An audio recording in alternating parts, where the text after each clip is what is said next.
یہ ہے کہ وہ عرش اعظم سے افضل ہے، کرسی سے افضل ہے، یہاں تک کہ خانے کعبہ سے بھی افضل نظر آ رہا ہے۔ لو میرے بھائیوں، ہمیں جھگڑے میں نہیں پڑنا ہے، ہمیں جھگڑے میں نہیں پڑنا۔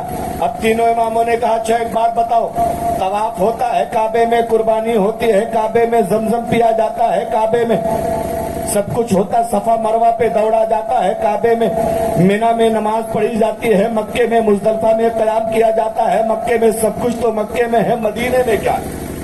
مدینے میں کیا ہے؟ حضرت امام مالک کہتے اچھا ایک بات بتائیے، آپ تینوں لوگ، آپ نے خانہ کعبہ کا طواف کر لیا، طواف قبول ہوا کہ نہیں ہوا معلوم ہے؟ بولے نہیں معلوم۔ آپ نے زمزم پیا، زمزم پینا قبول ہوا کہ نہیں ہوا ہے معلوم ہے؟ بولے نہیں معلوم۔ کہنے لگے آپ نے صفا مروہ پہ دوڑ لگائی، آپ کی دوڑ کو اللہ نے قبول کیا کہ نہیں کیا معلوم ہے؟ بولے نہیں معلوم۔ بولے آپ نے قربانی کری، آپ کی قربانی اللہ نے قبول کی کہ نہیں کی معلوم ہے؟ بولے نہیں معلوم۔ کہنے لگے معلوم نہیں ہے۔ آپ نے طواف مکے میں کیا، آپ نے زمزم مکے میں پیا، آپ نے قربانی مکے میں کی، صفا مروہ پہ آپ مکے میں دوڑے، وقوف عرفہ کیا، مینا میں نمازیں پڑھی، شیطان کو کنکری ماری، سب کچھ آپ نے مکے میں کیا، لیکن یہ سب کچھ قبول ہوا کہ نہیں ہوا آپ کو پتہ نہیں ہے۔ اگر قبولیت کی سند لینا ہے تو چلو مدینہ شریف چلنا پڑے گا، اگر حج کو قبول کروانا ہے تو نبی کے روضے پہ جانا پڑے گا، اور نبی کے روضے پہ جانے کے لیے کعبہ ہی سے اشارہ ہو رہا ہے۔ اعلیٰ حضرت فرماتے ہیں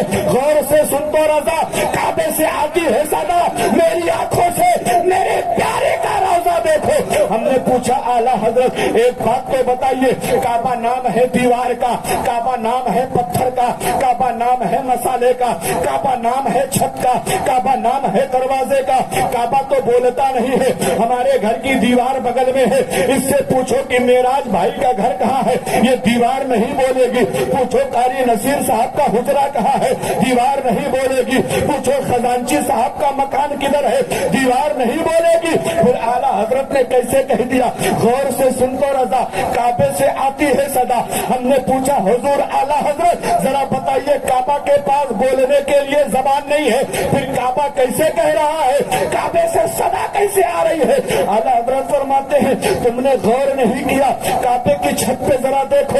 لوگوں نے کہا دیکھ لیا، کیا دیکھا؟ کعبے کی چھت کے چاروں طرف کوئی دیوار نہیں ہے، کعبے کے چھت کے چاروں طرف کوئی پرنالا نہیں ہے، لیکن ہماری آپ کی نظر جب شمال کی طرف پڑتی ہے، ہماری آپ کی نظر جب اتر کی طرف پڑتی ہے، اتر کی طرف کعبے کا پانی گرانے کے لیے ایک سونے کا پرنالا لگا ہے، ایک سونے کا پائپ لگا ہے۔ اعلیٰ حضرت فرماتے ہیں وہ پائپ پورب کیوں نہیں لگا، وہ پائپ پچھم کیوں نہیں لگا، وہ پائپ دکھن کیوں نہیں لگا، آخر وہ پائپ اتر کیوں لگا ہے؟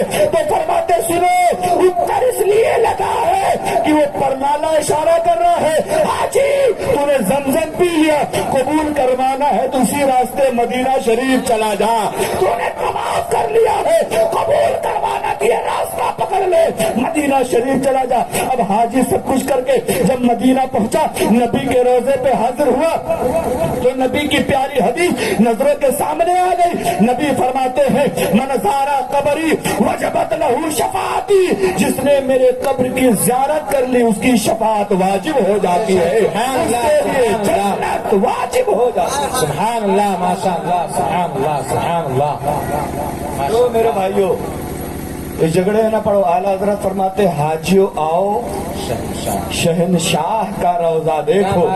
ہمیں کعبہ تو دیکھ چکے، کعبے کا کعبہ، کعبے کا کعبہ دیکھو۔ ہم نے کہا حضور کعبہ تو ایک ہے، پھر کعبے کا کون سا کعبہ؟ کعبے کا کعبہ کہاں سے؟ کعبہ تو دنیا میں ایک ہے، کعبے کا کعبہ کون ہے؟ تو فرماتے اگر تجھے نہیں پتا ہے تو نبی کے بچپنے میں چلا جا۔ جب نبی پیدا ہوئے تھے، آپ کے دادا لے کے جب کعبے کی طرف جا رہے تھے نا، تو کعبے نے جھک کے کہا تھا الصلاۃ والسلام علیک یا رسول اللہ، الصلاۃ والسلام علیک یا حبیب اللہ۔ ہم نے پوچھا کعبہ 1,24,000 یا 2,24,000 پیغمبر دنیا میں آئے، تو کسی کے لیے نہیں جھکا، ان کے لیے کیوں جھکا ہے؟ تو کعبہ نے کہا تھا دنیا والوں، دنیا جھکی ہے خانہ کعبہ کے سامنے، ہمیں کعبہ جھکا ہے گنبد خضرا کے سامنے، کعبہ جھکا ہے گنبد